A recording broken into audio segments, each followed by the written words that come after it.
You're watching Why Silver? Why Now? Never in the history of mankind has one nation engaged in such a rapid descent.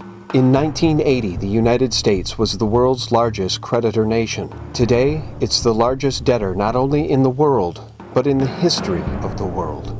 We have witnessed massive corruption across all areas of society, from the Enron scandal to Bernie Madoff to trillions missing from the Pentagon, as Donald Rumsfeld publicly admitted on September 10, 2001. The aim of this microdoc is to help everyone not only recognize how dire the situation has become for America, but also to help you understand that there is something you can do today in order to provide some measure of protection for you and your family. So here are the facts. The corruption in our financial markets has been so widespread for so long that it has actually created opportunity for the properly informed. Because the Federal Reserve owns the printing presses which pump out our paper dollars, the controlling class has for years suppressed the free market prices of gold and silver in order to keep their paper dollars unrivaled. Yet, like a canary in a coal mine, the rising prices of gold and silver are signaling that something is wrong. So the bankers have flooded the market with paper representations of gold and silver in a coordinated scheme to keep those prices down, thus keeping that canary alive. And people will say, well, and you've heard it today, there's not that much physical metal out there. There isn't. But in the physical market, as the market uses that term, there is much more metal than that. There's 100 times what there is. But it's no longer working. The bankers are losing the battle. Precious metals are financial assets, and like currencies and T-bills and T-bonds, they trade in the multiples of 100 times the underlying physical. Investors and hedge fund vigilantes around the world now know about the bankers' scheme, and the result is nothing short of revolutionary. People from all walks of life around the world are now buying physical gold and silver and rejecting the paper metal. I own physical silver. Physical silver. I own physical silver. Physical silver. I own physical silver. I own physical. Add to that even a few nation-states actively acquiring physical metal, and it all adds up to yet another paper Ponzi scheme collapsing.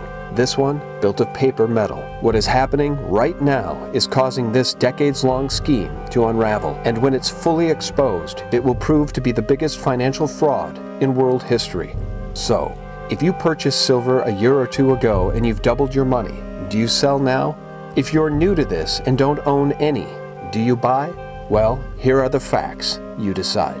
The industrial demand for silver has been growing year in and year out, draining some 800 million ounces of physical silver from world markets every year, with a worldwide mining production only providing approximately 550 million ounces per year. You can see the problem. The United States government owned 2 billion ounces of silver in 1990. Today, it has zero. There is not enough physical silver to meet industrial demand or investor demand. In fact, to rechannel investor interest in silver away from physical and into yet more paper, J.P. Morgan, the very bank being investigated by the Department of Justice for fraud, created the SLV ETF, a paper tiger, which according to the esteemed Harvey Organ and other researchers like this one who have read the SLV prospectus, the SLV listed on the NYSE has no physical silver behind it, and when the paper Ponzi finally collapses, those holding paper representations of silver through the SLV will find they are listed as unsecured creditors.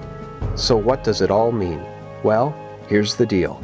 Orwell said, "In a time of universal deceit, telling the truth is a revolutionary act." We are now living in a time of massive deceit. Americans are quickly losing confidence in their financial markets, in their media, and in their government. And the creditor nations to whom we owe trillions are starting to lose confidence in our dollar. So why physical silver? The reasons are obvious. The next steps are yours. Thanks for watching Why Silver? Why Now?